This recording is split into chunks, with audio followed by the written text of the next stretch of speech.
DU का case करने की भी एक समय सीमा होती है। अगर इस समय सीमा के बाहर डीयू का केस किया जाता है तो खारिज करने योग्य होता है।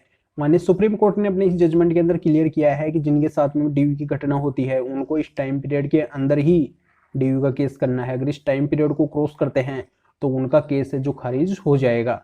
तो ये बहुत ही इंपॉर्टेंट जजमेंट है जो माननीय सुप्रीम कोर्ट का है। क्या क्या बातें कही गई है, ये कौन सा टाइम पीरियड है, कितना टाइम पीरियड होना चाहिए डीयू का केस करने के लिए। अगर इसके बाद में डीयू का केस किया गया है तो इस जजमेंट की सहायता से वो केस खारिज भी हो सकता है। तो बहुत ही इंपॉर्टेंट वीडियो है, बहुत ही इंपॉर्टेंट जजमेंट है। अभी से इस वीडियो को लाइक कर दीजिए, लाइक जरूर कीजिए, आप लाइक बाद में करते नहीं है। और जिन्होंने भी चैनल को सब्सक्राइब नहीं किया है उनको चैनल भी सब्सक्राइब करना है और बेल आइकन को भी दबाना है। तो चलिए शुरू करते हैं। तो नमस्कार दोस्तों, मैं हूं एडवोकेट जितेंद्र और आज के वीडियो में माननीय सुप्रीम कोर्ट का ये बहुत ही इंपॉर्टेंट जजमेंट बताऊंगा।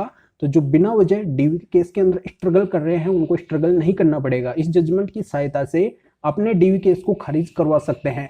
अगर उनकी पत्नी ने ये टाइम पीरियड है जो क्रॉस करके अगर केस किया है तो वो खारिज होगा, खारिज करने योग्य है। माननीय सुप्रीम कोर्ट ने यही बात क्लियर की है।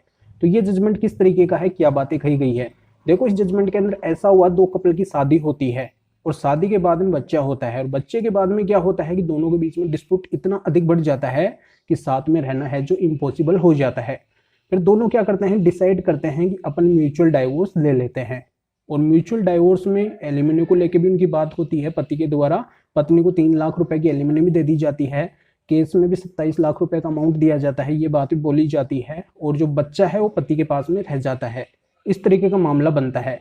अब दोनों का क्या होता है, डाइवोर्स हो जाता है इस म्यूचुअल के जरिए से। तो इस तरीके से डाइवोर्स हो जाने के 1 साल के बाद में पत्नी के द्वारा पति के ऊपर डीयू का केस चलाया जाता है। जब मामला माननीय सुप्रीम कोर्ट के पास में जाता है तो माननीय सुप्रीम कोर्ट के द्वारा मामले को गहराई से देखा जाता है। ये पाया जाता है कि पत्नी के साथ में अगर डीयू जैसी घटना हुई थी तो उसको पहले अवगत करवाना था, उसको पहले केस करना था। अब यहाँ पे डाइवोर्स वगैरह हो गया कंप्लीट, उसको 1 साल का टाइम हो गया और उसके बाद में फिर ये डीयू का केस कर रही है तो वो गलत कर रही है। यहाँ पे देखो डाइवोर्स भी क्या है, तुरंत उनको नहीं मिला क्योंकि 6 महीने की डेट मिली थी, म्यूचुअल डाइवोर्स था। तो यहाँ पे भी उसने ऐसी कोई बात नहीं रखी, यहाँ पे कोई बात नहीं रखी। दोनों की समझौते के आधार पे ही म्यूचुअल डाइवोर्स हुआ है। और पहले भी पत्नी ने ऐसी कोई डीयू जैसी कोई कंप्लेंट वगैरह, कोई शिकायत वगैरह, कोई केस वगैरह किया ही नहीं है। और यहाँ पे जब डाइवोर्स वगैरह हो गया, कंप्लीट हो गया, उसका 1 साल भी कंप्लीट हो गया और उसके बाद में डीयू का केस कर रही है तो ये केस है जो खारिज करने योग्य है। माननीय सुप्रीम कोर्ट ने उस केस को खारिज कर दिया। और यहाँ पे ये एक टाइम पीरियड बताया कि डीयू के केस करने का एक टाइम पीरियड होता है, वो होता है 1 साल का।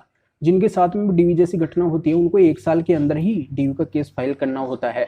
उसके बाद में वो कर रही है तो वो गलत है, वो खारिज करने योग्य होता है। तो ये माननीय सुप्रीम कोर्ट का बहुत ही इंपॉर्टेंट जजमेंट है जो इस वीडियो के डिस्क्रिप्शन में इसका लिंक दिया गया है। इसके ऊपर क्लिक करके इसको अच्छी तरह से रीड करके अगर आपके केस से मिलता है तो इस जजमेंट को यूज करके फायदा भी उठा सकते हैं। तो फिर आगे मिलेंगे आपसे नए वीडियो नए टॉपिक के साथ में। आप सभी का बहुत बहुत धन्यवाद।